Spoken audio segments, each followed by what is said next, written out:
En estos tiempos nuestros, tan volátiles e inconsistentes, en los que la figura del educador no pocas veces es maltratada, necesitamos oír una voz autorizada que reivindique la vocación del educador, al mismo tiempo que ponga luz en la ambigüedad y sectarismo reinante en materia educativa. Agradecemos su presencia en esta, que ya es su tierra, y entre nosotros, educadores cristianos. Pues muy buenos días a todos. Gracias en primer lugar por esta presentación, también por la invitación. La verdad es que tenía muchas ganas de venir a León. La última vez fue por Semana Santa y es una ocasión de oro poder venir un fin de semana a León, y además que voy a prolongar hasta Morgovejo, que es el pueblo donde veraneo. Lo agradezco. Y además en esta primera jornada del maestro, del educador cristiano, lo agradezco porque ojalá sea la primera de una serie de jornadas que se vayan celebrando de un modo periódico. El título que da pie a esta conferencia fue objeto de reflexión en un libro que se acaba de citar, que no voy a reproducir porque el libro ya está escrito y además hay elementos que no formularía de la misma manera, sino que trataré de desarrollar de otro modo, sobre todo considerando lo que hemos vivido, este escenario de pandemia que ha alterado significativamente las comunidades educativas, las instituciones, los modos de producción, los modos de consumo. De algún modo ha representado un verdadero terremoto, un verdadero huracán, del que nos estamos de algún modo recuperando. Ya nos gustaría poder hablar de tiempo post-pandémico, ¿no? Pero de hecho estamos en un tiempo transpandémico, ¿no? Lo estamos cruzando y esperamos que pronto lo dejemos atrás como un episodio de nuestra historia reciente. La verdad es que la tentación sería de hablar de las razones del desencanto educativo. Y de hecho voy a subrayar la pasión por educar y el entusiasmo por educar. Pero de algún modo lo que uno se inclina a tratar es del desencanto, porque es algo que percibo en claustros, comunidades educativas, universidades, especialmente en el mes de junio, y después de 3 años o 2 años y medio, donde realmente hemos vivido de un modo muy enfático todas las consecuencias de la pandemia. Y hay cansancio, hay agotamiento incluso. En algunos casos incluso un agotamiento que ha derivado en formas de patología psíquica, de trastornos, que vemos en los adolescentes, que vemos en jóvenes y que vemos también en colegas de nuestros claustros, ¿no? Por lo tanto, de algún modo, lo más fácil sería hablar del desencanto. En cambio, lo más difícil es tratar de recuperar la pasión por educar, ¿no? O el entusiasmo por educar. Bueno, a mí me gustan los retos difíciles, tanto a nivel deportivo, como a nivel académico, como a nivel laboral, ¿no? Y aunque realmente me encontraría más cómodo hablando del desencanto, yo creo que lo que necesitamos es razones para recuperar la pasión, o la ilusión, o el entusiasmo por educar.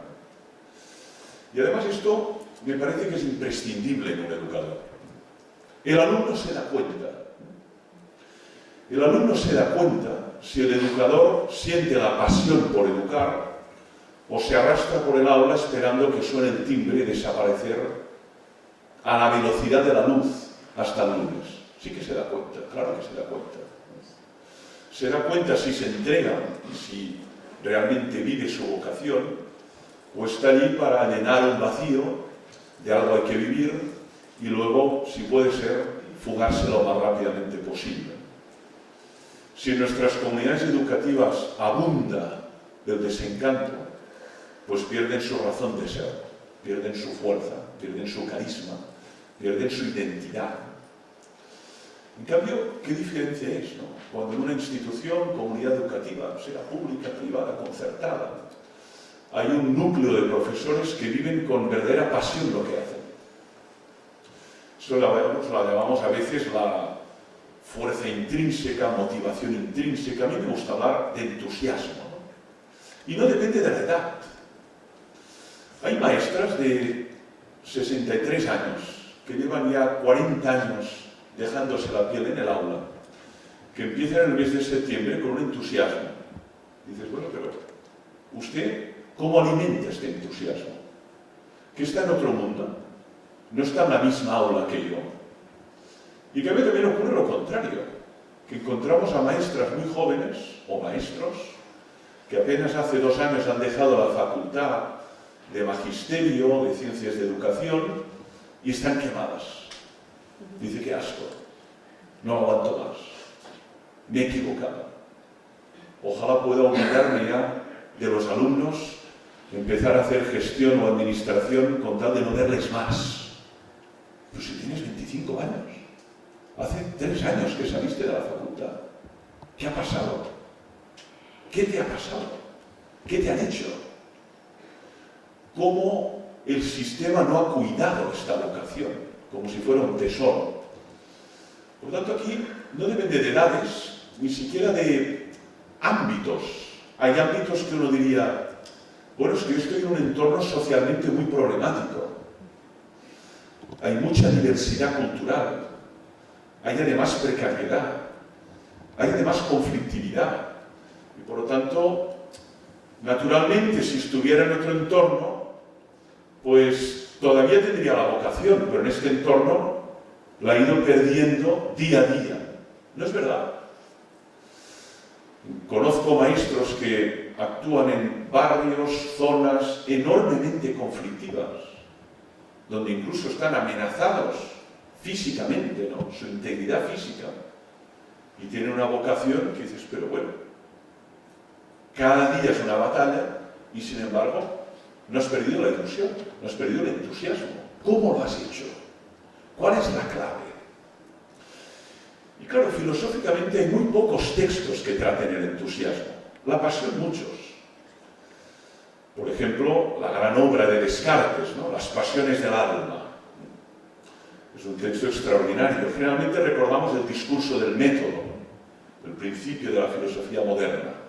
Pero en las pasiones del alma hay una especie de mosaico de todas las pasiones que podemos experimentar los seres humanos, ¿no? Desde las pasiones más tóxicas, la ira, el odio, el resentimiento, la rabia, la culpa, la angustia, hasta las emociones más tonificantes, ¿no? Pues el entusiasmo, o el enamoramiento, o el amor. Son pasiones que, si uno muere sin haberlas vivido, has vivido realmente. Pero específicamente sobre el entusiasmo hay muy poco. De hecho, hay una obra clásica de un pensador inglés, que es Shaftesbury, que es Cartas sobre el entusiasmo. La tenemos además traducida a nuestra lengua, ¿no? La Carta sobre el entusiasmo. Y es donde intenta explicar el enigma del entusiasmo. Porque hay personas que permanecen firmes en el entusiasmo hasta el final de su vida y todavía en el aula pues gozan como si tuvieran 25 años, y otros en cambio que hace tiempo que la dejaron y ahora se arrastran esperando que venga el viernes. Esto es un enigma, no hay una explicación ni racional, ni científica, ni un análisis ontogenético que permita decir, si se dan estas variables, el entusiasmo persiste. Si no se dan, disminuye, desaparece o se volatiliza. No, no tenemos la fórmula del entusiasmo. Si la tuviéramos, ¿qué director o directora no la utilizaría? Pero no solo del ámbito educativo, del ámbito económico empresarial, del ámbito social, del ámbito deportivo, del ámbito de las administraciones públicas, ¿no? ¿Hay algún funcionario todavía entusiasmado con su labor? Hombre, claro que lo debe haber, pero qué bueno que hubiera más, ¿no? Y de hecho lo que le interesa a cualquier directora o director de una comunidad educativa, concertada o pública, que hay algunos, es, hombre, Queremos introducir en nuestra comunidad personas competentes, que conozcan bien su materia, que sepan transmitir bien sus conocimientos, pero que sientan entusiasmo por eso que hacen. ¿Y eso en qué parte del currículum está puesto? ¿Cómo lo puedo indagar en este currículum que tengo en la mesa, donde hay sobresalientes notables, cursos de inglés, cursos de informática, algún posgrado, quizá un doctorado, pero ahí donde puedo identificar si hay pasión por educar? Bien, por tanto la cuestión es muy compleja. Hablar de desencanto sería fácil. Además, hay tantas razones, solo escribo algunas, ¿no? Una que aparece cada año, que es el cansancio del mes de junio.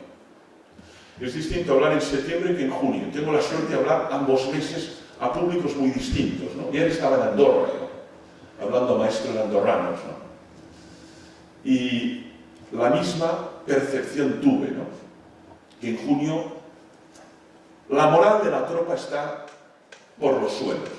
En septiembre la gente se ha recuperado y aguanta hasta Navidad. Aguanta hasta Navidad. Y vuelve a recuperarse. Pero en junio está, casi diría, troceado, ¿no? Luego las razones del desencanto son muchas. Una es la de junio, pero hay más. La volatilidad legislativa, ¿no? Vivimos en un país donde desde la muerte de Franco, al menos 8 reformas legislativas. Esto no se ha dado en ningún otro país europeo. ¿Por qué tantas reformas legislativas? ¿Por qué tantos cambios legislativos? Con lo que esto representa en todos los planos, de créditos, competencias, asignaturas que entran, que salen, profesores que van, que vienen, materias que ahora tienen valor, ahora no tienen ningún valor.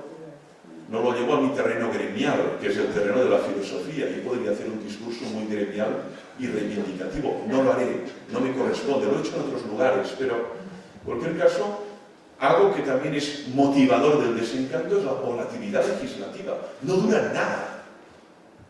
Ahora hablamos de una, ¿cuánto durará? Por tanto, cuidado, hay que verlo con una cierta perspectiva, ¿no? El buen maestro, a pesar de que las leyes sean, pues esto, ¿no?, inadecuadas o se hayan desarrollado en un entorno muy alejado de la vida real, el buen maestro sigue trabajando bien, a pesar de las leyes, y sigue pensando en lo fundamental.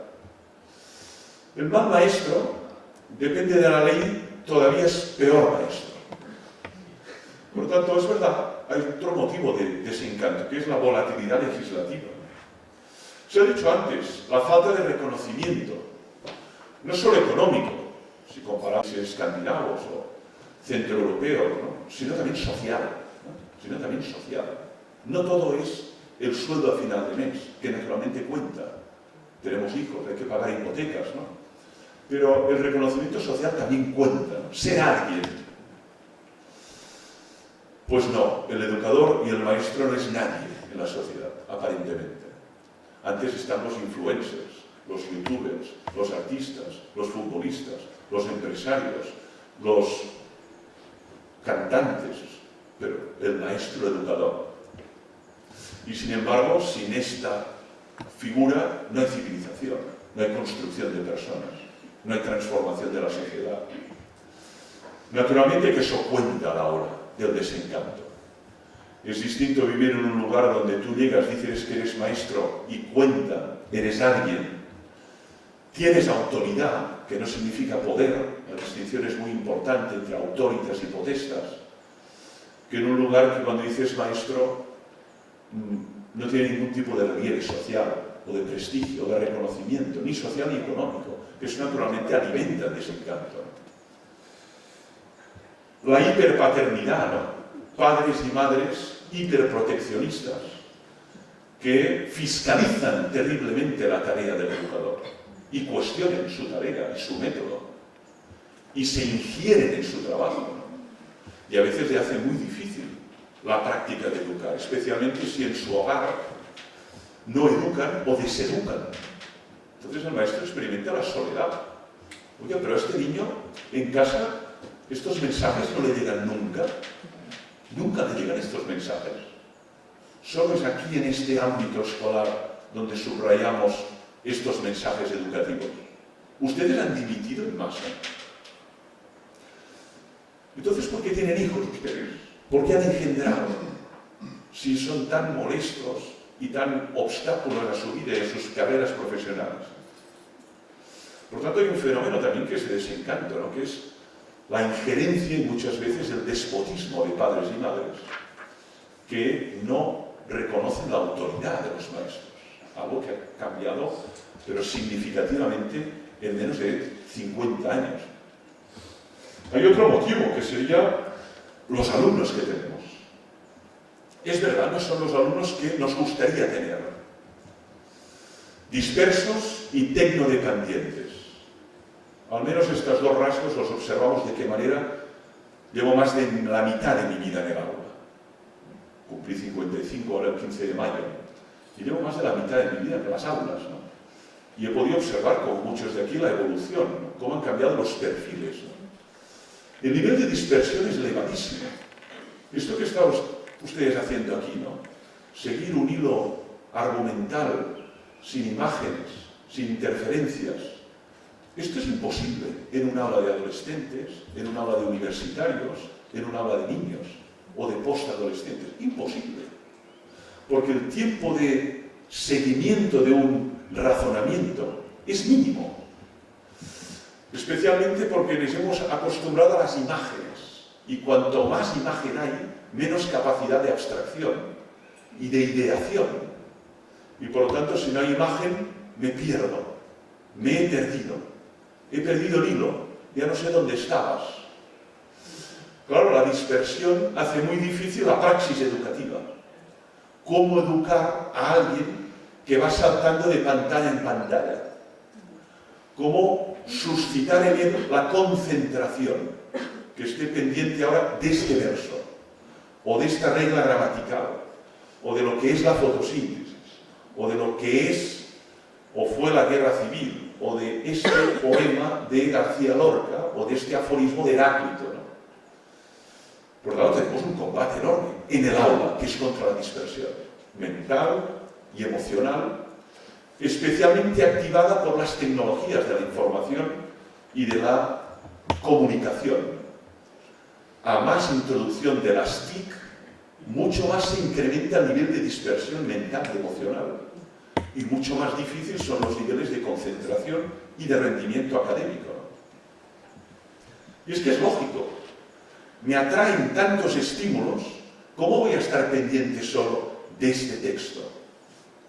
Ahora, si no hubiera nada más y solo hay este texto, pues estoy frente al texto.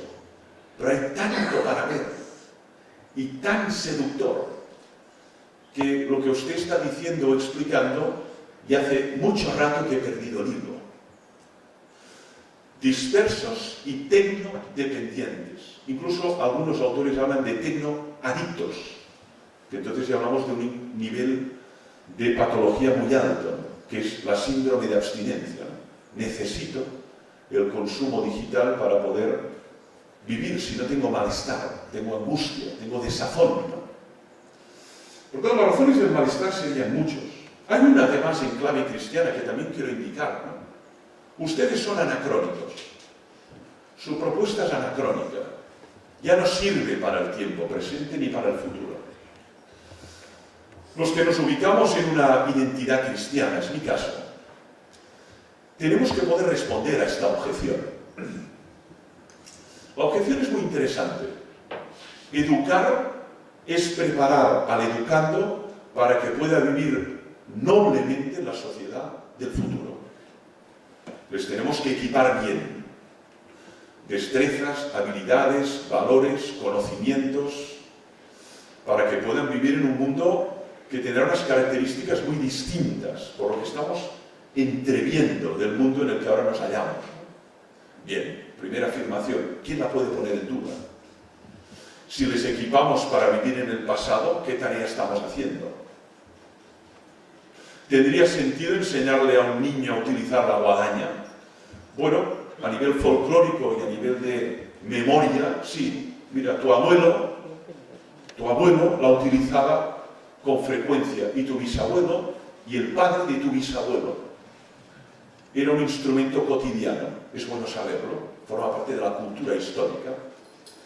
Pero lo que tiene que manejar es un iPad, una tableta. Lo que tiene que dominar es el inglés, y si además domina el francés y el alemán, mucho, mucho mejor. Entonces, es verdad, educar es preparar para el futuro, lo que presupone vislumbrar ese futuro. Entonces, claro, la objeción que recibimos quienes les educamos en clave cristiana es: ustedes son anacrónicos. Los valores que tratan de transmitir, las creencias, los rituales, es para un mundo ya simplemente que ha caducado. Y de lo que se trata es demostrar que los valores que transmitimos y la fuerza que transmitimos, que emana del Evangelio, no solo no es anacrónica, sino que sirve para el presente y para cualquier futuro. Voy a poner un ejemplo, ¿no? Hay un valor que no solo está en el Evangelio, que es el valor de la prudencia. Es una virtud cardinal, está en Aristóteles, Ética Nicómaco, siglo IV a.C., prudencia en latín, ¿no? Y la prudencia, bueno, independientemente de cuál sea el escenario de futuro,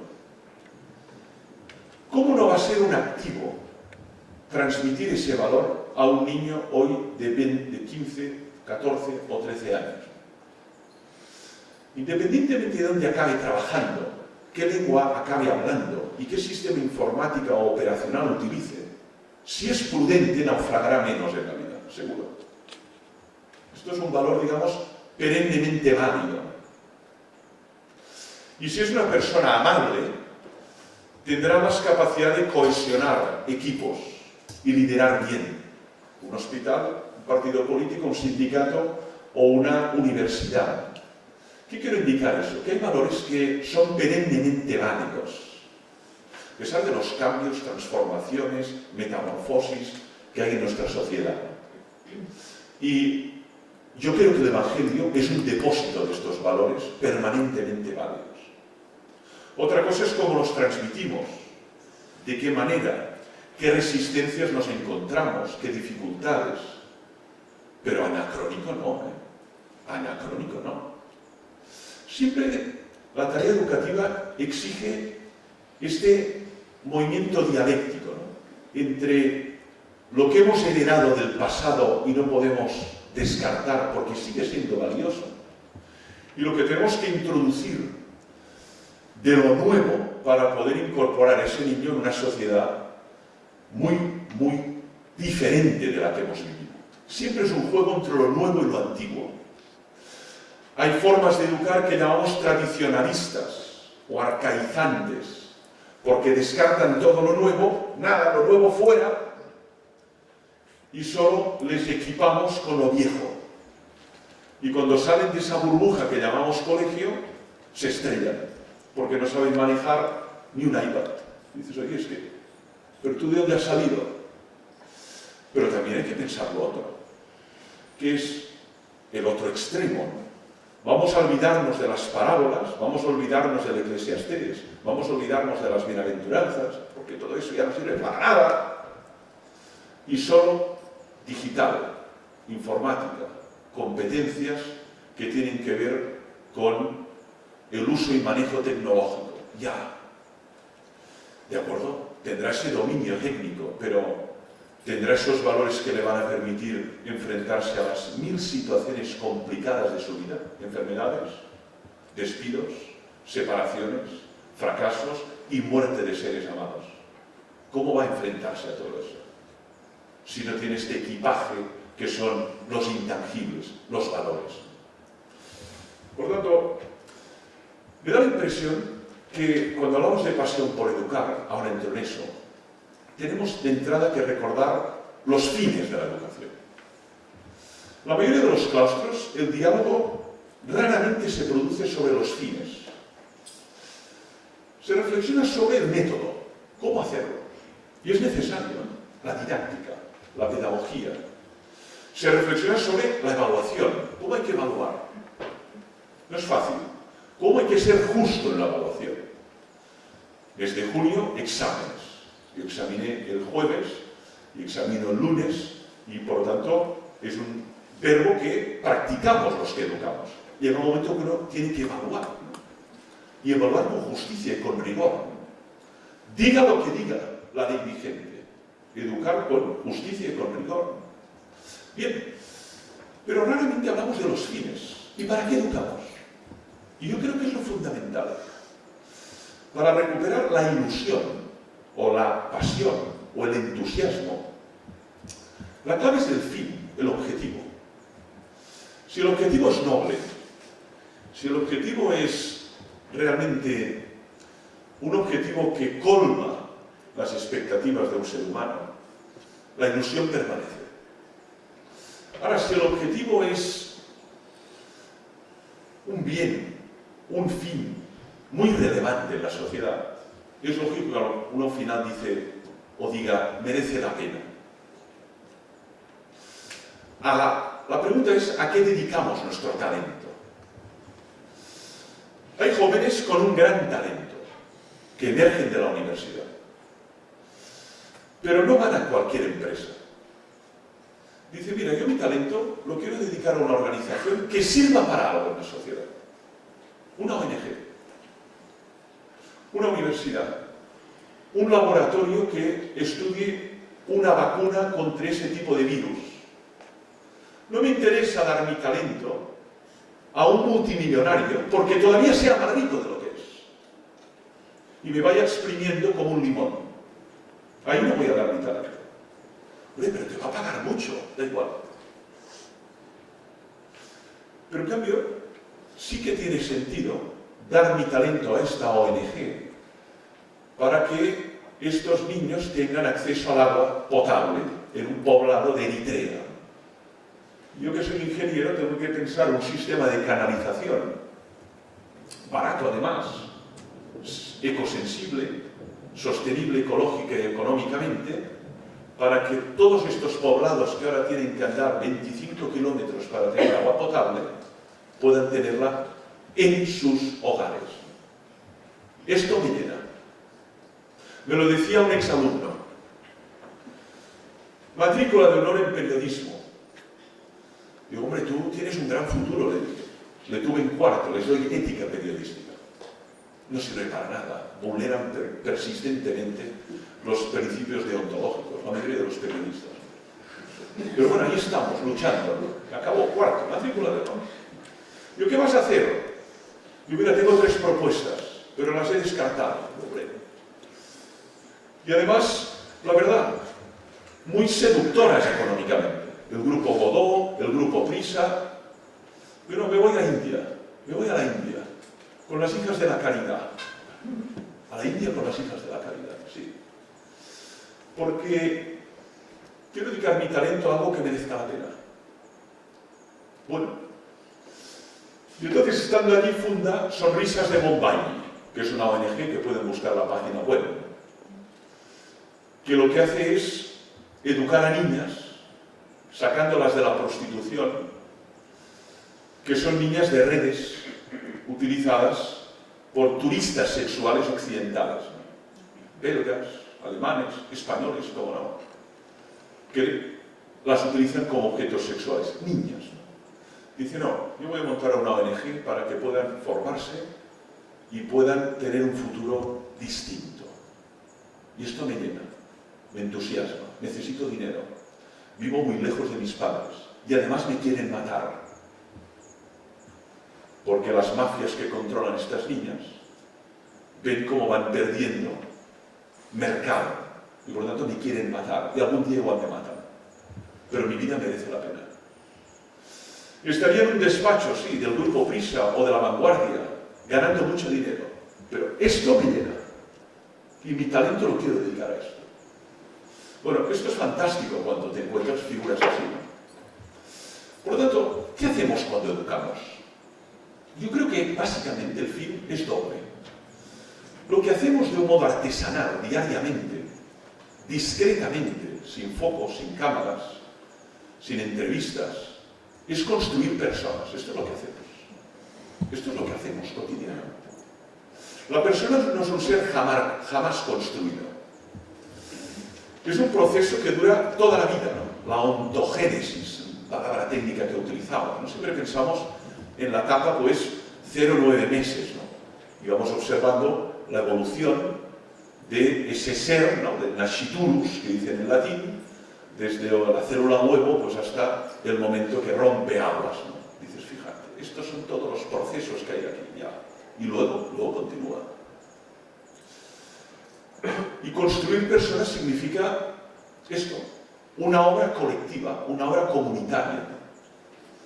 Y de hecho, cuando uno ve a un niño al principio, primer día de clase, a cuando se lo encuentra en el último curso de una universidad, dice, madre mía, ¿cuántas personas han intervenido sobre este ser humano para que al final pueda hacer todas estas operaciones que era incapaz de hacer?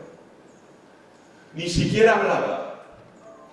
Y ahora termina y es capaz de articular un discurso oral donde expresa lo que siente, lo que cree, lo que piensa y además no en su lengua materna, sino en una lengua extranjera. Y además es una persona que ha introducido valores y tiene destrezas y habilidades, ¿no? La hemos construido. Romano Guardini, que es uno de los teólogos que cita más el Papa Francisco, sobre todo en Laudato Si, es uno de sus teólogos preferidos, Romano Guardini, de origen italiano, pero que su obra es en alemán. Un teólogo muy claro y muy clarividente. Dices que el ser humano es una obra de arte infieri.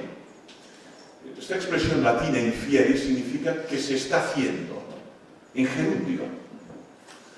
Los anglosajones hablan de work in progress, ¿no? Una obra en proceso, ¿no? Eso es lo que somos. Entonces, ¿qué hacemos cuando hacemos educar? Construimos personas, diariamente.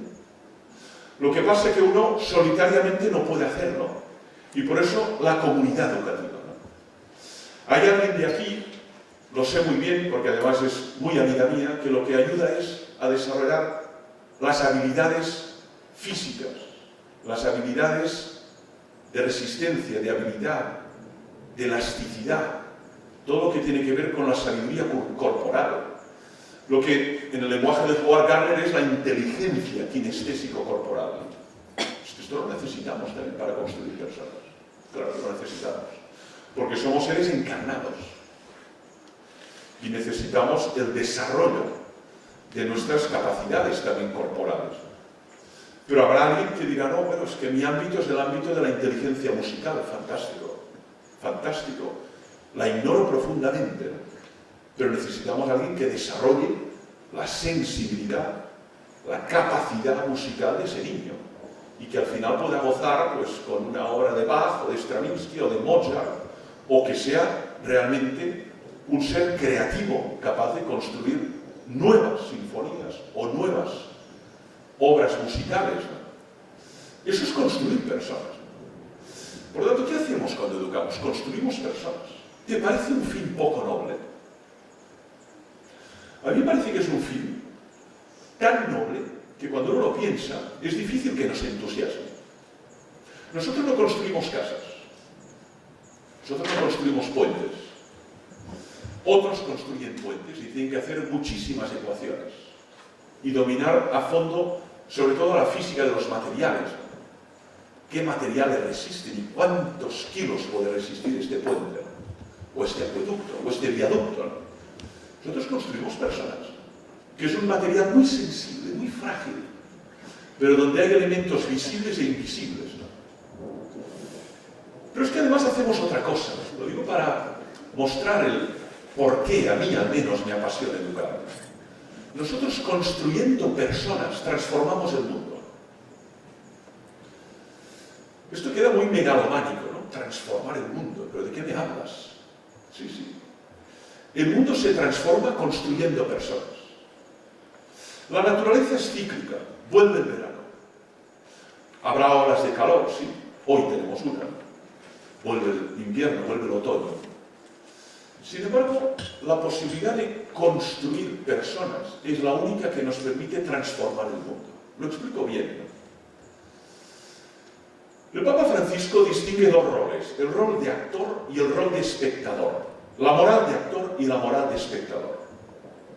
Esto ya lo dijo de una manera muy elegante Ortega y Gasset, el grandísimo filósofo madrileño Ortega y Gasset, cuando dice, bueno, hay personas que sobre todo juegan el papel de espectador en la vida.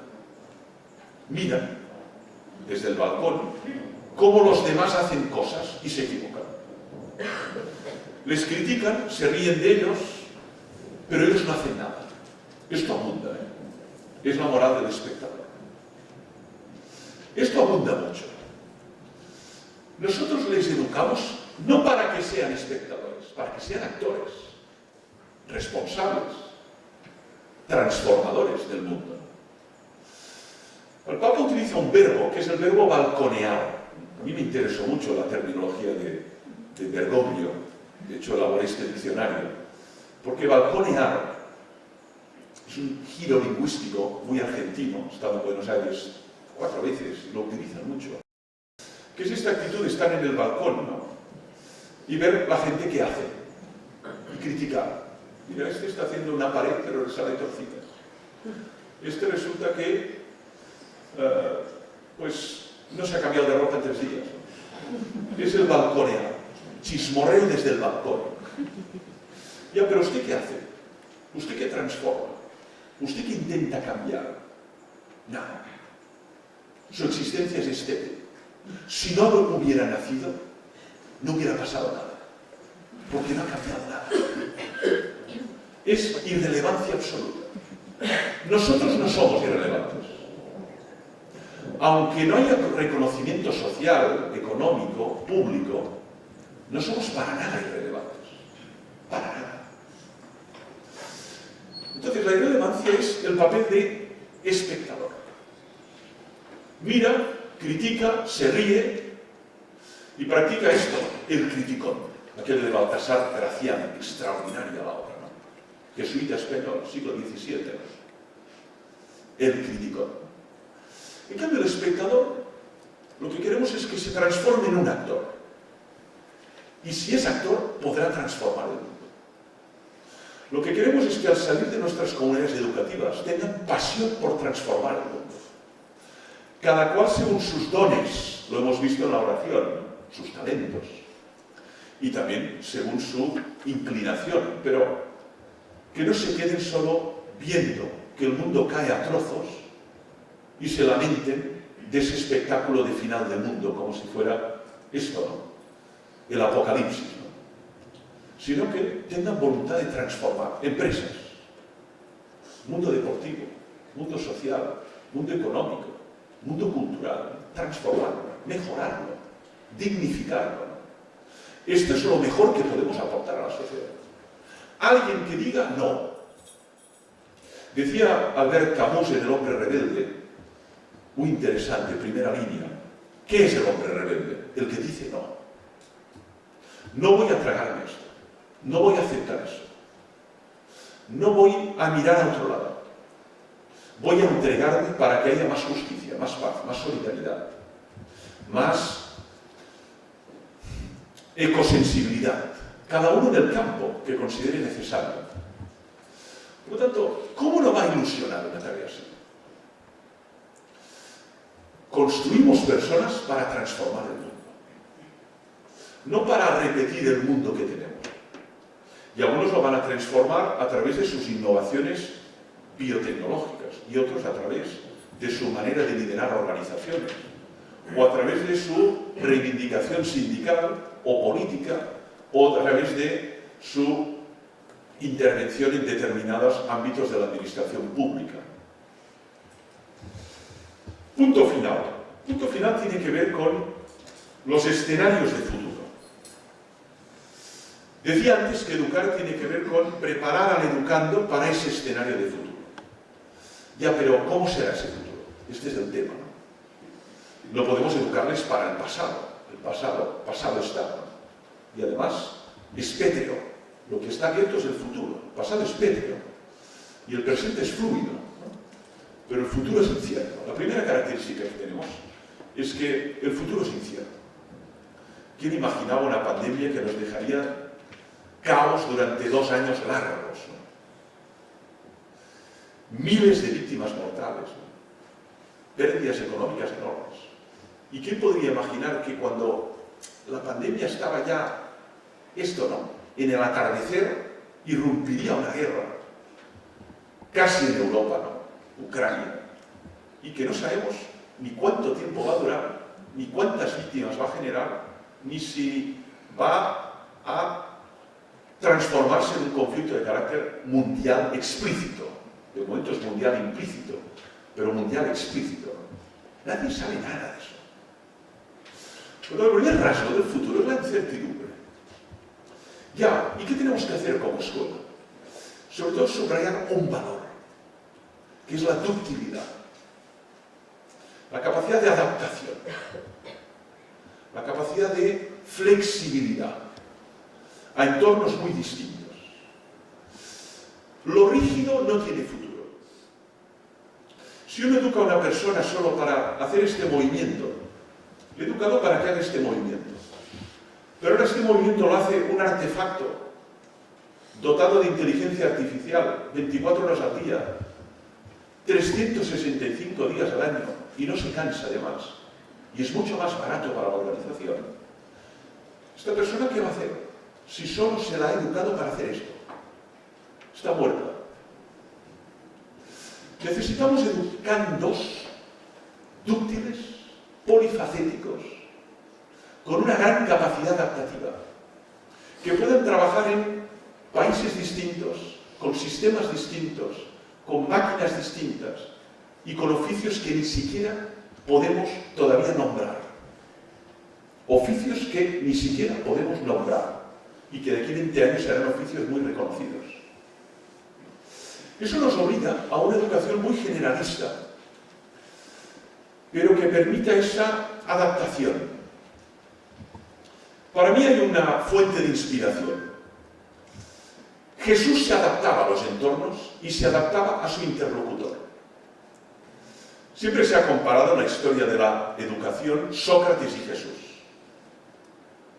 Hay libros y libros comparando los dos grandes maestros de la cultura occidental.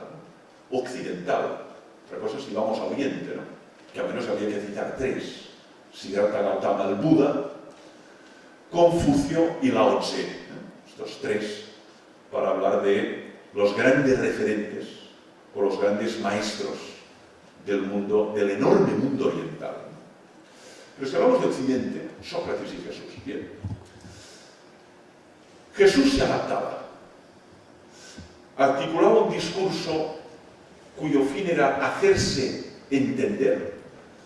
Y era diferente si hablaba a un niño, a una mujer adúltera, a un publicano o a un escriba.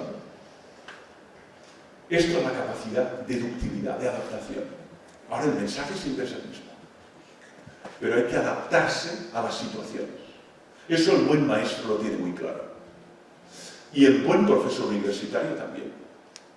Yo me encuentro con profesores en la universidad que esto no lo dominan para nada.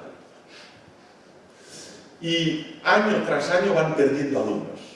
Lógico. Porque el alumno viene menos preparado.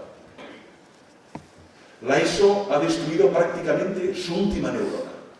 Prácticamente la última. Y les tienes sentados en primero de una escuela de ingeniería. Y ese catedrático que hace 30 años que enseña fundamentos matemáticos de la arquitectura, dice, yo no voy a cambiar el nivel. 95% suspendido. Yo no me adapto. Se adaptan ellos a mí. Ellos a mí. No yo a ellos. Tiene sus argumentos, cuidado, los puentes no tienen que caer, ¿eh? Tiene sus argumentos. Pero yo creo que el educador se adapta. Va a buscar al educando donde está, aunque esté en el 7º infierno, lo va a buscar, le da la mano para elevarlo. ¿Dónde está? ¿Qué lengua habla? ¿Qué se tatúa? ¿Cuál es su mundo? ¿En qué metaverso está peregrinando? Le voy a buscar allí, pero para enseñarle lo que no sabe. Le voy a enseñar vistas, paisajes que nunca ha visto. ¿No te has dado cuenta? Aquí tienes a San Juan de la Cruz. ¿No te has dado cuenta? Aquí tienes a Santa Teresa de Jesús. Fíjate, allí tienes... Ah, no lo había visto nunca eso. Pero hay que buscar dónde está. Por lo tanto, para mí la ductilidad es el primero de los rasgos que deberíamos subrayar en un escenario de futuro. Hay otro rasgo de este futuro que se avecina, ¿no? Que es el caos digital. Les tenemos cada vez más sumergidos en la gran olla digital, ¿no? O el gran océano digital. Horas, días, transitando, navegando de una página a otra, whatsappeando, ¿no? Claro, esto es un universo que es caótico. Y educar es ordenar. Educar es ordenar. Es clasificar. Es, en el fondo, es introducir lo que a mí me gusta denominar como una brújula interior para orientarse. El bien, el mal, lo que se debe hacer, lo que no. Nos podemos equivocar en este discernimiento, naturalmente, pero educar tiene que ver con introducir una brújula, con un GPS interior, porque tú no estarás a su lado. Estarás mientras sea pequeño. Yo tengo 5 hijos. Bueno, mis hijos ya han volado, muchos de ellos, ¿no? Y tiene que ser así. Te llega un momento que si no tienes esa brújula interior te estrellas. Porque ya no está el padre, la madre, la maestra, el tutor, la tutora al lado diciéndote, no, esto no, por favor, por aquí, por allá. Esto significa introducir criterios, palabra olvidada donde las haya. Criterios. De tal modo que cuando estés solo o sola en este caos digital, donde recibirá un montón de estímulos, compra, vende, ven aquí, ven allá, tenga esta brújula interior que le permite decir no, sí, esto no, porque deshumaniza, destruye, me convierte en un objeto, me convierte en una cosa, esto sí, porque me permite crecer. Les tenemos solos enfrente a la pantalla, pero tienen la brújula interior. Solos, abandonados delante de la pantalla. Hay otro rasgo de este futuro, que todos lo sabemos, la erosión climática. Aquí hay tintes distintos. Hay ecólogos apocalípticos, ya hemos cruzado el punto de no retorno, y tienen sus razones, no las voy a dirimir ahora. Hay ecólogos optimistas, es decir, no, todavía hay posibilidades de no cruzar el punto de no retorno, pero solo si hay una conversión espiritual de la humanidad, que es algo que desarrolla muy a fondo el Papa Francisco en Laudato Si, la necesidad de una conversión ecológica profunda, no superficial, no de fachada, sino profunda. Es decir, vamos a cambiar nuestros estilos de producción, de consumo, de traslado, porque si no, no hay futuro para ellos. Cuando decimos la humanidad, pensamos en algo muy abstracto. No hay futuro para la humanidad y todo el mundo sigue viviendo igual. Pero si dices, no hay futuro para tus nietos o para tus bisnietos, dices, ojo, yo quiero que tengan futuro. ¿Qué hay que hacer? Pero la humanidad es una abstracción en la que nunca introduces a tus nietos. Son los demás la humanidad. Entonces, ¿esto qué exige? Personas, educar personas que sean ecosensibles, ¿no? Yo creo que en esto realmente se están haciendo grandes pasos. Lo observo en muchos de mis universitarios, ¿no? La ductilidad, son mucho más dúctiles que nosotros, al menos que yo. Y son muy ecosensibles. Y eso les lleva también al consumo consciente o responsable, ¿no? Esto lo voy a consumir, porque esta empresa no trabaja bien. Esta sí. Esta sí. Porque por cada pizza que me como, plantan un árbol en, qué sé yo, en un desierto. Y por lo tanto yo me siento bien. Me como la pizza que me gusta, pero además me siento corresponsable en la reforestación del mundo. Esta pizza es un poco más barata, pero no contribuye a neutralizar el cambio climático. No me verán más en este restaurante. Pero creo que el escenario futuro exige esta conversión ecológica. Y finalmente, dos ideas más. La desigualdad. Los que hacen prospectiva son los que intentan anticipar el futuro, ¿no? El mundo 2040. Ahora estamos en la agenda ONU 2030, ¿no? Los famosos 17 Objetivos de Desarrollo Sostenible, que la mayoría de organizaciones se han sumado a ellos, ¿no? Bien, fantástico, nada que decir. Ojo, el 2030 no fue dicho por casualidad, ¿eh? Fue dicho porque hay bastante unanimidad entre los ecólogos que es el punto de no retorno. Por lo tanto, si se cruza el 2030 con los niveles de toxicidad ambiental que tenemos, no habrá punto atrás, no habrá marcha atrás. Estamos en 2022, quedan 8 años. En cualquier caso, no se puso por casualidad la Agenda 2030 de la ONU, Objetivos de Desarrollo Sostenible. Pero es que hay otro tema, que es la injusticia social, norte-sur, la desigualdad. Yo creo que este tema en la escuela cristiana es algo que debería ser prioritario. Y de hecho lo es para muchas. ¿Cuántos esfuerzos hacen muchas comunidades educativas cristianas para integrar y para ser foco de irradiación en contextos muy vulnerables, muy desasistidos? Lo ha sido históricamente y lo sigue siendo ahora en muchos barrios. Yo ya sé que con frecuencia la fama es otra y que con frecuencia hay intereses en propagar esta reputación negativa. Pero la realidad nos dice en muchos entornos, conozco bastantes, al menos en Cataluña, que dices aquí, ustedes están haciendo una labor que nadie está haciendo. Y están arriesgando mucho. Pero eso significa no descartar a los más vulnerables. Esto en el fondo se resume en esto. Y en educación siempre es una tentación, descartar al más vulnerable. Porque te genera problemas, no paga a fin de mes, distorsiona el aula, hace reducir el ritmo de aprendizaje porque tiene un ritmo más lento. Y entonces la maestra, claro, se encuentra en una situación de división, ¿no?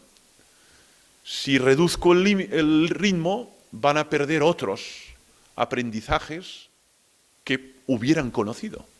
Pero si acelero, este no va a seguir. Tarea dificilísima, sobre todo cuando está sola frente al peligro, ¿no? Pero en cualquier caso, lo interesante es contemplar que nuestro objetivo es no descartar a nadie. El Papa habla de la cultura del descarte y la critica enérgicamente. Y la cultura del descarte lo expresa muy bien la palabra, significa tú no, tú tampoco y tú tampoco. Tú no porque eres negro, tú eres gitano y tú eres discapacitado, aquí no te queremos. Queremos a la élite. Mal. El elitismo es incompatible con el cristianismo. Más claro no lo puedo decir. El elitismo es incompatible con el cristianismo. Vaya, yo sí me siento cristiano es precisamente por este combate contra el elitismo. Ahora, no queremos para nada mostrar que la cultura de la integración o la cultura del encuentro es muy difícil, muy arriesgada y tiene costes elevadísimos. Sí, en efecto, nunca fue fácil integrar al más vulnerable. Nunca lo ha sido, ¿eh? Nunca lo ha sido. Pero es una exigencia que emana del Evangelio. Y luego hay que superar la polarización, ¿no? Lo que observamos también es que el escenario de futuro es muy polarizado. Esta palabra se utiliza mucho, ¿no? Es decir, es un escenario de confrontaciones múltiples, ¿no? No solo políticas, que las vemos de qué manera, la vemos en Francia, lo vemos en Austria, lo vemos en Estados Unidos, de qué manera, ¿no? La polarización, ¿no? La pérdida del matiz, la pérdida del campo de intersección, la pérdida de la cultura del encuentro.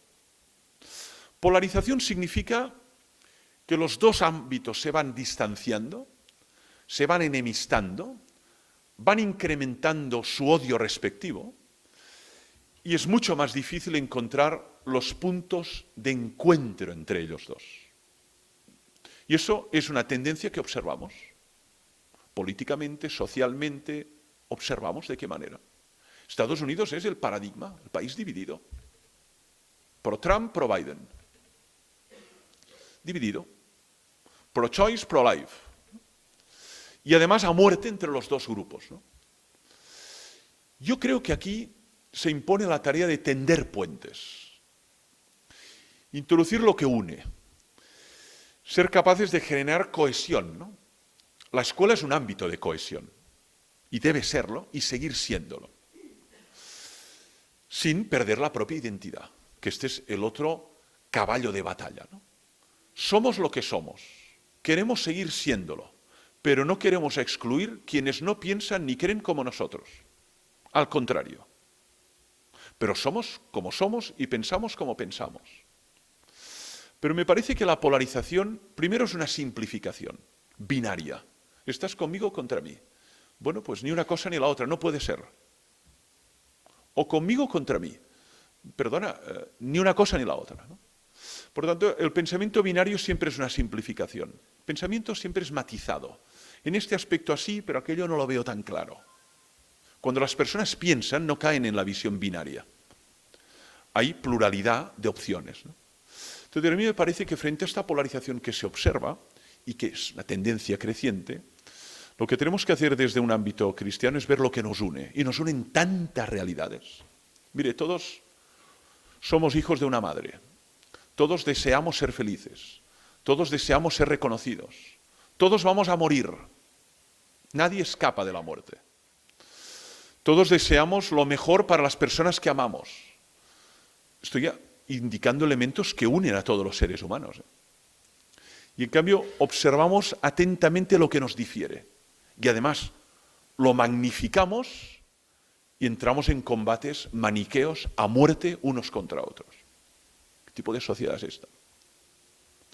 Por lo tanto, me parece que frente a la polarización que se dibuja en el futuro hay que subrayar los elementos que unen, que cohesionan y que permiten reconocernos como hermanos en la existencia, ¿no? Esa idea de la fraternidad, tan subrayada también por el Papa Francisco. Bien, agradezco muchísimo la atención. He intentado explicar mucho más de lo que traté entonces en el libro, que es un texto que ya tiene cuanto menos 4 años, pero luego tendremos ocasión de ahondar y de reflexionar. Os animo, observaciones, críticas. Los que hablamos en público estamos muy acostumbrados al disenso, es decir, a la enmienda a la totalidad, ¿no? Es decir, yo no estoy de acuerdo con nada de lo que ha dicho. Por lo tanto, os animo también a enmendar la totalidad si cabe. Muchas gracias por la atención.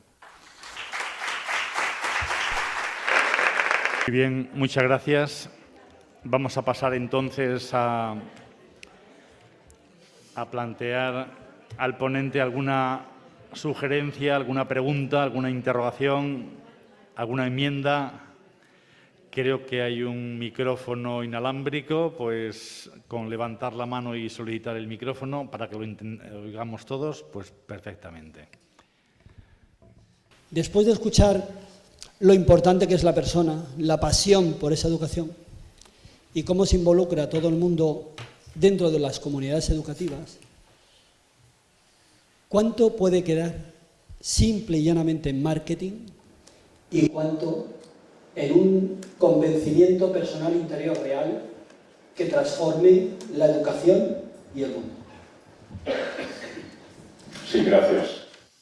Es una pregunta muy pertinente y además muy honesta, que tenemos que hacernos reiteradamente, porque como tú has dicho bien, Hay una tendencia, sobre todo a la imagen, y a la preocupación por la imagen. La tiene la mayoría de una imagen. Por ejemplo, la imagen de ecológica. Ya, pero ¿lo son realmente? Esta es la pregunta, ¿no? Ustedes dicen que son ecológicos, pero ¿lo son realmente? ¿No? Ustedes dicen que son sociales, pero ¿lo son realmente? Ustedes dicen que son cristianos, pero ¿lo son realmente? Es decir, si Jesús entrara en una escuela diría, esto me suena, ¿no?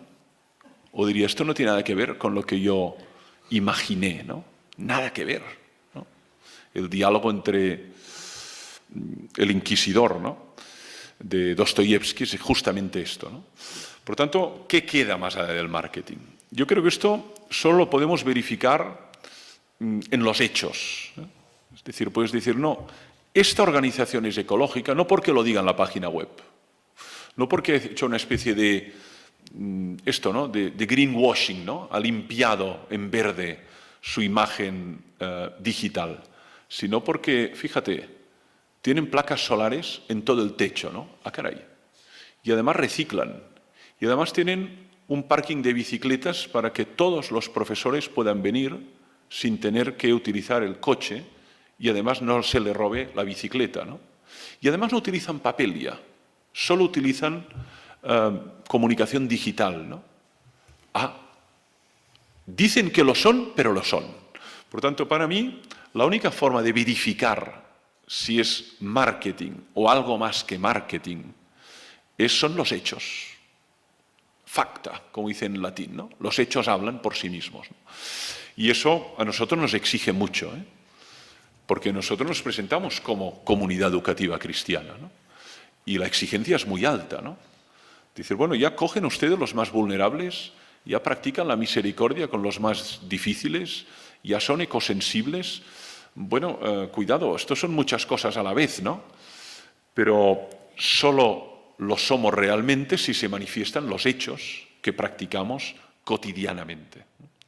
Por tanto, nunca se puede verificar a priori, hay que verificarlo a posteriori, después de observar cómo hacen lo que hacen, cómo educan, cómo sirven los platos o cómo enseñan matemáticas en ese colegio, ¿no? A posteriori uno puede verificar si es puro marketing o es realidad.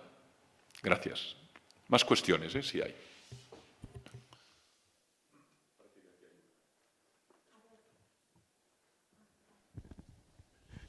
Yo quería comentar, has hablado de entusiasmar. ¿Cómo entusiasmar a los claustros de profesores? Yo soy de un colegio concertado, para que se crean realmente que estamos llamados a una misión, que nuestra vocación es una misión, una llamada a eso, a construir personas y a transformar el mundo. Hay muchos que no se lo creen. Sí. Es la gran pregunta, ¿eh? Es la gran pregunta. ¿Cómo funciona la mecánica del entusiasmo? Y si tuviéramos la respuesta, la compraría cualquier empresario, ¿no? Porque además está demostrado, ¿no? Una empresa, una organización, un colegio, una universidad funciona bien cuando la mayoría o la totalidad de sus miembros están entusiasmados con la visión y misión de esa organización. Entonces van alineados, no hay que empujarles, son proactivos porque se lo creen y lo tienen asumido a título personal. Y entonces no hay que arrastrar ni caer en lo que se llama la motivación extrínseca, ¿no? Que es la zanahoria. Hombre, te voy a dar esto si haces esto. Te voy a dar estas vacaciones, sí. Te voy a aumentar un poco, sí. Entonces son motivaciones extrínsecas para que vayas andando delante de la zanahoria, ¿no? Pues si tienes la motivación intrínseca, es que no es necesario eso. Algunos de aquí nos gusta correr, ¿no? Y no tenemos ninguna motivación extrínseca. Simplemente nos apasiona salir a correr por la mañana, gozar de la naturaleza. A veces hace frío, a veces hace calor, a veces está nevado, a veces hace un calor terrible, subida, bajada, piedras, pero lo ideal sería que el profesor indistintamente del terreno experimentara esa misma pasión, ¿no? Claro, y usted me pregunta, ¿cuál es la fórmula? Es que ni siquiera el dar testimonio, ¿no? Dices que a mí esto me entusiasma. Esto no presupone que al otro le va a entusiasmar. A ti sí, pero a mí no. ¿Qué quieres que te diga?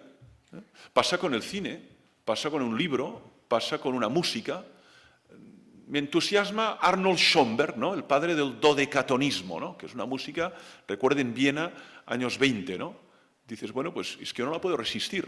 Incluso tengo que apagar, porque me resulta muy disonante, ¿no? Por lo tanto, no sabemos cómo funciona esto del entusiasmo, ¿no? Y de hecho a Jesús algunos le siguieron con entusiasmo, pero una gran mayoría se quedaron igual. Pero hubo una minoría que sintió tal entusiasmo que empezó a irradiar el querigma, ¿no? Por todo el mundo, ¿no?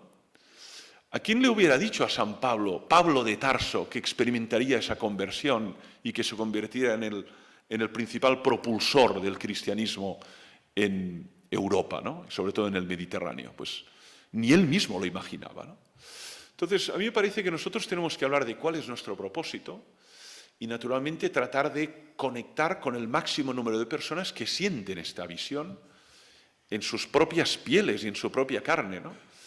Pero no lo podemos garantizar, ni asegurar, ni menos aún fidelizar en el tiempo, ¿no? Igual la ha perdido. Hay que alimentarla, hay que nutrirla. Una jornada de esta naturaleza puede obedecer a este fin y otras, ¿no? Pero es un tema muy enigmático del entusiasmo, ¿eh? No tenemos la fórmula ni tenemos la clave de cómo garantizarlo y cómo fidelizarlo en el tiempo, ¿eh? Personas que se cansan y pierden el encanto. Me he desencantado. Bueno, qué lástima, pero aquí necesitamos personas entusiasmadas. Gracias.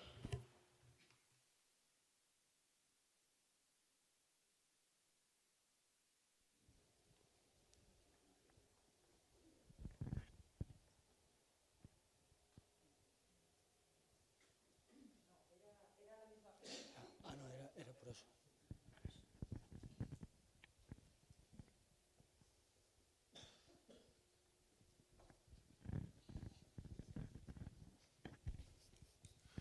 Sí, adelante.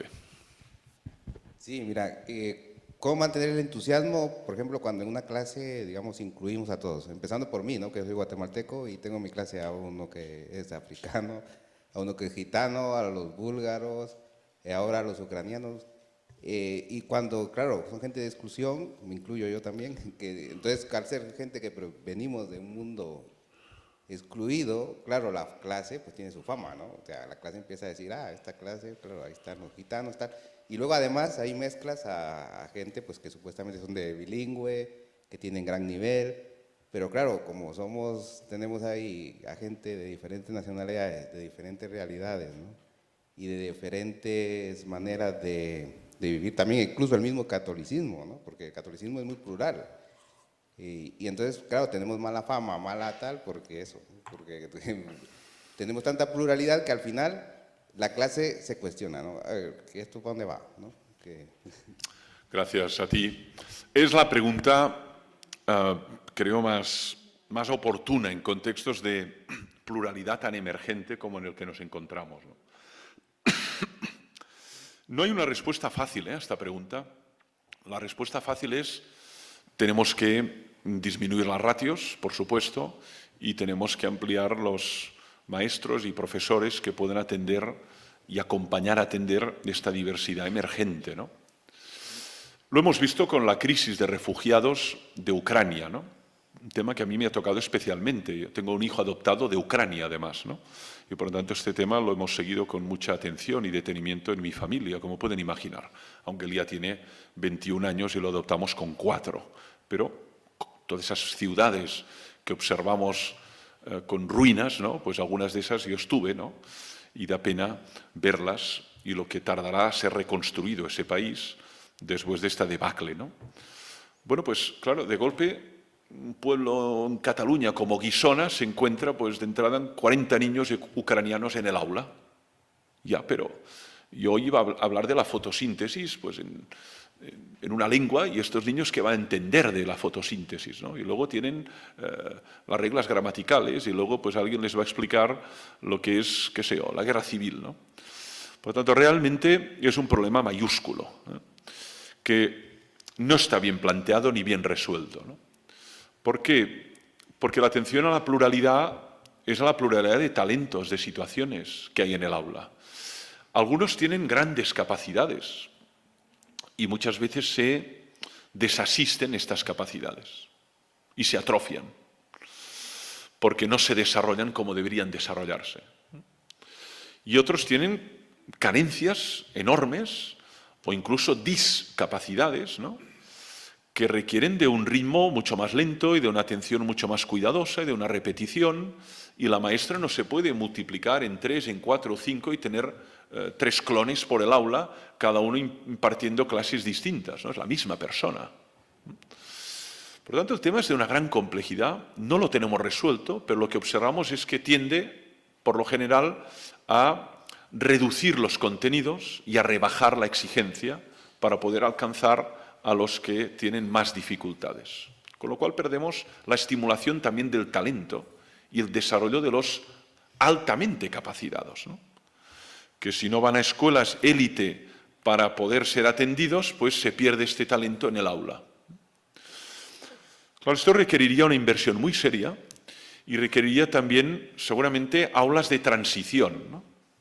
Sin caer en el gueto, pero aulas de transición, porque no podemos caer en el tópico de que todo es igual y todo sigue el mismo ritmo. Oiga, esto no es así, ¿eh? En un despacho lo parece, pero en el aula no es así. Por lo tanto, igual habría que hablar de aulas de transición, de figuras puente que permiten reubicar, redistribuir a las personas también en virtud de sus capacidades y ayudas a la docente que se encuentra en una situación de este tipo. Pero todo eso siempre significa inversión. Y ahí es donde topamos siempre con el muro, ¿eh? Que en relación con otros países, la parte del PIB dedicada a educación es mucho menor en España que en Francia, que en Italia, por supuesto que en Austria, que en Bélgica, que en Noruega, que en Suecia, que en Dinamarca. Por lo tanto, no cabe duda que aquí todavía se podría hacer mucho más, ¿no? Pero el problema es complejo, ¿eh? Es complejo cómo evitar el gueto y cómo, por un lado, suscitar la integración sin reducir niveles, ¿eh? Es un juego de encajes enormemente difícil de articular, ¿no? Y muchos de vosotros lo vivís cotidianamente esto.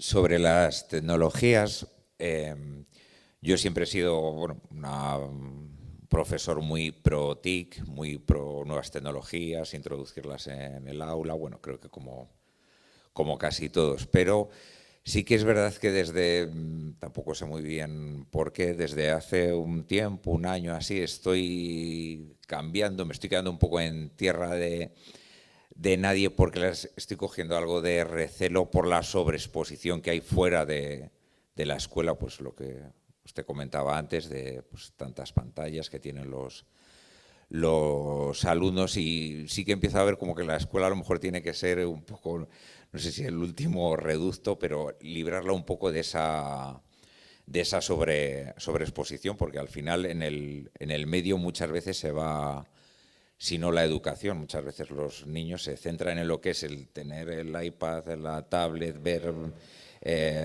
la pizarra digital, pero no fijan la atención en el contenido. Y un poco la conclusión es esa, que me estoy quedando en tierra de nadie, estoy empezando a dudar porque por un lado las estoy cogiendo recelo, pero por otro lado sé que son importantes y deben estar y bueno, pues me surgen esas dudas. Gracias. Es una evolución que también han hecho otros, tecnólogos.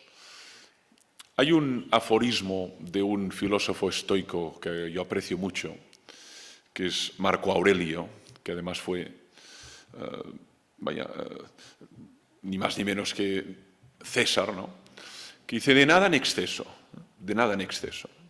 Donde hay exceso, hay ibris, hay desmesura y por lo general hay ruptura y hay patología y hay enfermedad, ¿no? Esto en todos los niveles, ¿eh? El exceso, por lo general, conlleva todo tipo de problemas. Lo vemos en el exceso de comida, ¿no? Pues, mire, obesidad mórbida, ¿no? Por lo tanto, el exceso no es una buena norma, ¿no? Sino todo en su justa medida, ¿no? Bien, el problema es identificar qué es la justa medida, ¿no? Lo digo porque fácilmente o se cae en un discurso tecnofílico o tecnofóbico, ¿no? Y puedes identificar en el claustro estos dos tipos de perfiles, ¿no? Hay profesores, maestras, maestros, sobre todo tecnofóbicos, ¿no? Porque la tecnología la observan como un obstáculo, incluso como un enemigo en el vínculo con el educando. Es decir, antes sí que podíamos hacer clase como Dios manda. Ahora es una batalla contra la dispersión, es una batalla contra un montón de posverdades que circulan por la red. Ya no te puedes fiar de si ese trabajo lo ha hecho él o simplemente ha hecho recorta y pega de la red y tenemos que pasar un programa antiplagios para ver si esta tesis es real o es una tesis plagiada, algo muy habitual en España y en algunas universidades más. Por lo tanto, esto es el tecnofóbico, que generalmente es un perfil de profesores de 40 para arriba. Yo estaría entre los tecnofóbicos fácilmente. Pero luego están los tecnofílicos, es decir, no, la tecnología representa realmente la gran mejora de la educación. Esto permitirá llegar a todos, mejorar significativamente las competencias, abrirá unas posibilidades enormes para los contenidos, para la didáctica, podrán ver lo que habían visto antes en una imagen pequeña en un libro en toda la pantalla, y es verdad, ¿no? Y es verdad todo eso también. Entonces es verdad que hay que evitar esa caída, de nuevo el pensamiento binario, ¿no? Tecnofilia, tecnofobia, ¿no? Siempre el pensamiento binario es maniqueo, ¿no? Y simplificador.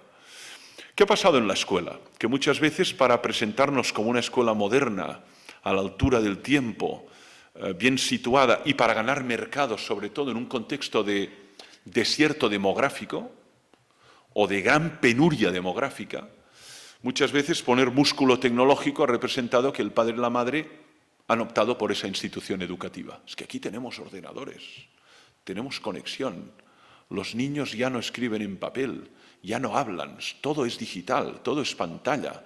Y dices, caray, ¿no? Y además mire qué instalaciones deportivas, ¿no?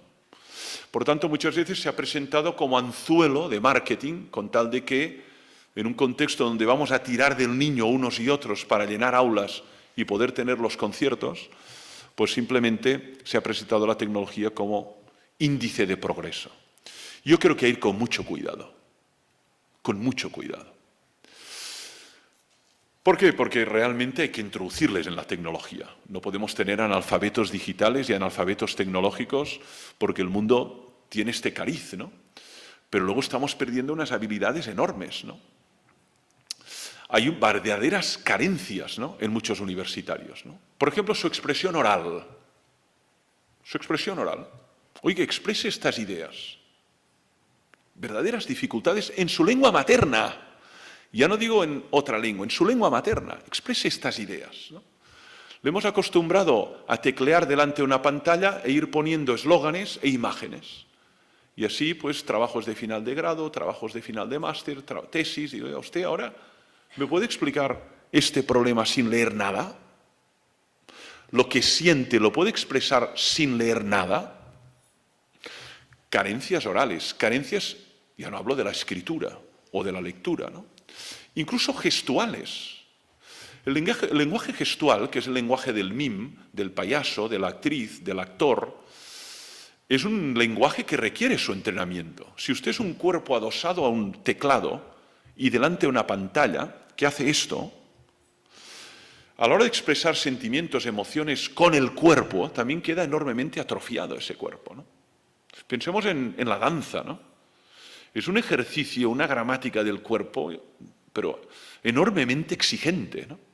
Entonces, naturalmente que hay que educar en eso, en todo lo que representan las tecnologías. ¿Cómo no? ¿Qué escuela va a descartar eso? No podemos caer en este tipo de anacronismos, pero por otro lado, ¿qué tipo de carencias o déficits genera esta hipertrofia de lo tecnológico, ¿no? Para no hablar de carencias de tipo espiritual o carencias de tipo moral que observas en muchas de estas personas tan hábiles y diestras en lo tecnológico. Nosotros hablamos siempre de una educación integral, no de una educación unidimensional. Integral significa todas las áreas de la persona y todas sus dimensiones. Y yo creo que estamos lejos de eso en muchos ámbitos, ¿no? Y dices, oye, tú te has pasado 16 años en una comunidad educativa y tienes estos déficits a la hora de escribir o de expresarte oralmente. ¿Qué hemos hecho? ¿Cuántas veces has expresado oralmente o por escrito tus sentimientos? Pues muy poco. Qué mal, ¿eh? Porque ahora tienes verdaderas dificultades en decirle a alguien lo que sientes, ¿no? Por tanto, hay que evitar este exceso, esta hipertrofia, ¿eh? Y hay que explicar a los padres que esto no es progreso. Únicamente esto no es progreso, ¿eh? Y que queremos una educación integral de sus hijos, no que sean cuerpos adosados a un teclado y que lo manejen muy rápidamente y que te descarguen en un momento una tarjeta de embarque. Esto es fantástico, pero ¿y las demás habilidades? Gracias.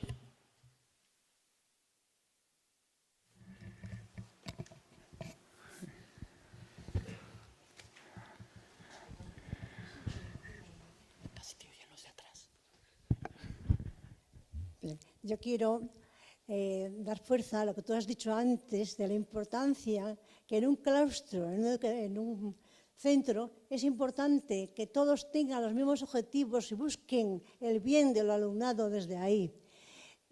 Para mí ha sido lo más grande que he vivido a nivel educativo. Cuando el claustro, con sus objetivos todos iguales, metíamos a los alumnos, también les entrábamos dentro de todo eso, todos eran felices, todos avanzaban y todo sigue adelante. Eso es una gracia muy grande educativa y solo se puede hacer cuando hay una unidad total entre todos. Gracias a Dios por lo que he vivido. Gracias. No, gracias a usted, porque además es una verdad que no por sabida no hay que subrayar, ¿no? Es lo que llamamos la visión o el propósito, ¿no? El claustro siempre es una pluralidad de personas, de edades, saberes, capacidades, situaciones familiares, ideologías políticas. Todo claustro es una comunidad de personas y en cuanto tal, pues naturalmente hay esa pluralidad que además es condición sine qua non para educar. ¿Alguien se imagina un claustro solo de filósofos? ¿Qué tipo de alumnos saldrían, ¿no?, de una escuela en que solo hubiera filósofos en el claustro, ¿no? Necesitamos que haya un filósofo, un profesor de educación física, un profesor de inglés, un profesor de una maestra de ciencias naturales, porque esto permite que cada uno aporte su particular aportación en esta obra coral, ¿no?, y en esta construcción del mismo educando, ¿no? Y en efecto, el centro tiene que ser la persona, ¿eh? Usted lo ha dicho muy bien, ¿no? Y además lo tenemos en los idearios. Yo he tenido la suerte a lo largo de mi vida de redactar algunos idearios de instituciones educativas o de actualizarlos, ¿no? Este trabajo de, los italianos dicen ponerlo al día, ¿no? Aggiornamento, ¿no? Ponerlo al día. Y en efecto, la mayoría de los idearios de la escuela católica es la atención centrada en la persona. Por lo tanto, todos estamos al servicio del educando, cada cual desde su disciplina y desde su talento.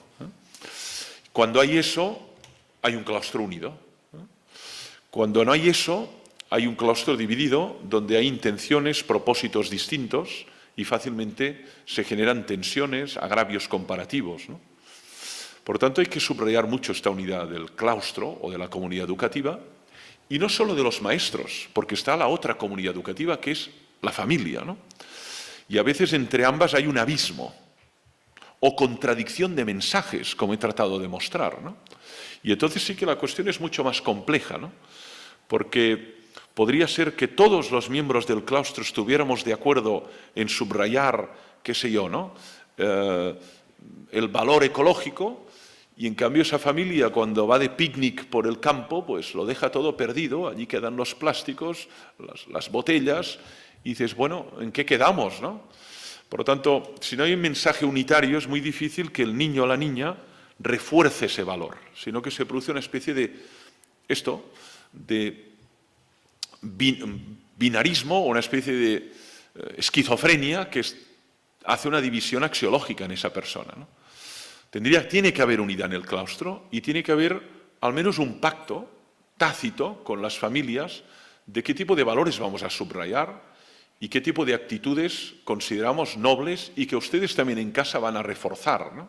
La relación con las personas mayores, la corresponsabilidad en las tareas domésticas, la relación con la naturaleza, el respeto a la diversidad de etnias, ¿no? Algo que dices, oiga, aquí no podemos trabajar contra el machismo y usted en su casa tiene prácticas reiteradamente machistas que justamente están deshaciendo lo que nosotros hacemos durante la mañana, ¿no?